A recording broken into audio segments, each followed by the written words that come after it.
স্বাধীনতার ৮ দশক পরও পানীয় জল আনতে পাহাড়ি ঝর্ণায় ছুটতে হয়। এক হাতে লাঠি, অন্য হাতে জলের পাত্র নিয়ে দুর্গম পাহাড়ি পথ পেরিয়ে প্রতিদিন জল সংগ্রহ করেন ৮০ বছরের বৃদ্ধা ললিতা মাঝি। এই ছবি যেন জঙ্গলমহলের বঞ্চনার বাস্তব চিত্র। পুরুলিয়ার বাঘমুন্ডি বিধানসভার আরশা ব্লকের হেডগুগুই গ্রাম পঞ্চায়েতের হেটবেড়া ও চুলাপানি টোলায় আজও পৌঁছায়নি মৌলিক পরিষেবা। প্রায় ২৫ থেকে ৩০টি পরিবারের বসবাস এই এলাকায়, কিন্তু এখনো নেই কোনো নলকূপ বা বোরিং।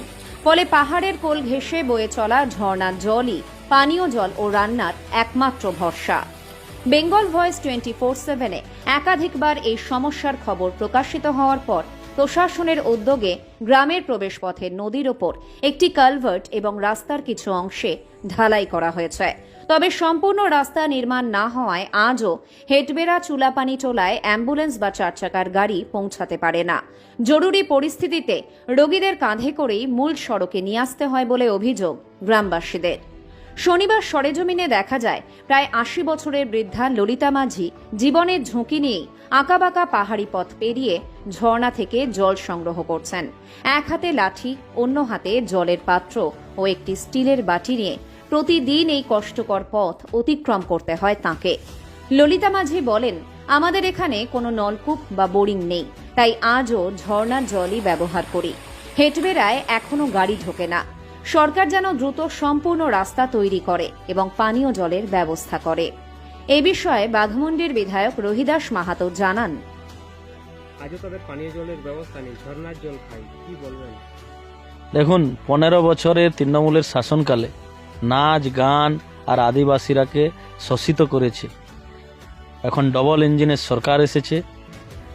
ডবল ইঞ্জিনের সরকারে সেই গ্রামে আমরা রাস্তাও করব, পানীয় জলেরও ব্যবস্থা করব। আপনি অপেক্ষা করুন, সময়ের কিছুদিনের মধ্যেই দেখতে পাবেন। এখন প্রশ্ন, বহু বছরের এই সমস্যা কবে বাস্তবে মিটবে? পানীয় জল ও পূর্ণাঙ্গ রাস্তার দাবি কবে পূরণ হবে? সেই উত্তরেরই অপেক্ষায় হেটবেড়া ও চুলাপানি টোলার বাসিন্দারা। দুলাল চন্দ্র মাহাতোর রিপোর্ট, বেঙ্গল ভয়েস 24/7। নলকূপ বোরিং নাই? নলকূপ বোরিং নাই। কি সমস্যা হয় আপনাদের? ওই জলের সমস্যা।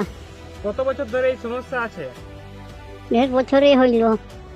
আপনার কষ্ট হয় নাই? এই যে গ্রাম থেকে খেতে রাড দিয়ে আসেন, যে কোনো সময় তো পড়ে যেতে পারেন না? পড়লে কি করবি তবে, ও বড় হয়ে থাকিব তখন। ওরকম করলে হয়? গ্রামে বাড়িতে কেউ নাই? আছে আছে। ওরা জল লেগে দেয় নাই? না, না লেগে দেয় নাই, না লেগে দেয়। আপনার জল আপনি নিজে নিয়ে যান? দেনি দেয়। কবার আসেন এখানে জল নিতে? ও, এইটাই লেগে। আর সকালে লেগেছে একটা ছোট টিফিন আছে, ও টিফিনে? হ্যাঁ, দুবার লেগে। কি চাইছেন এখন? এখন বুঝে দেন, বোরিং করিতে পারবি, গাড়ি আসবে তবে না, সড়ক না হলে সড়ক হয় নাই? নাই হয়। ও তো ছিনলে ওই দিকেই হয়েছে, গ্রাম তো আসে নাই না। কিছু? আর ওই ছিনলে ওই দিকেই আমাদের হেঁট বেড়াই সড়ক নাই আছে, ও, মানে সম্পূর্ণ রাস্তা হয় নাই? না।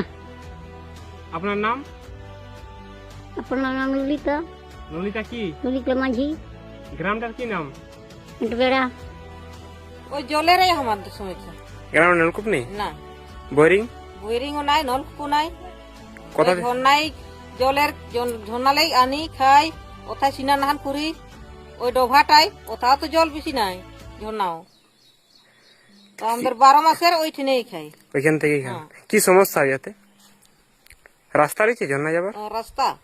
রাস্তা সমস্যা আছে, রাস্তায় তো নাই, ওই আইড়ে গুড়ি যেতে হচ্ছে। হারে করে যেতে হয়েছে। গ্রাম পর্যন্ত রাস্তা আছে? না, কতটা রাস্তা রয়েছে এখন আছে এই 2টা গায়ের বাকি আছে। কি চাইছেন এখন? এখন রাস্তাঘাটের আর জলের ব্যবস্থায় জলের ব্যবস্থা। কতগুলো পরিবার আছে এই হেডবেড়া চুলা পানিতে? ওই 32 ঘর আছে। আপনার নাম? কাজলি মুরমু। কি নাম এই জায়গাটা? হেটবেড়া। কোন ব্লক পড়ছে? বলক সিটকাবাদ। আরসা? হ্যাঁ, আর তো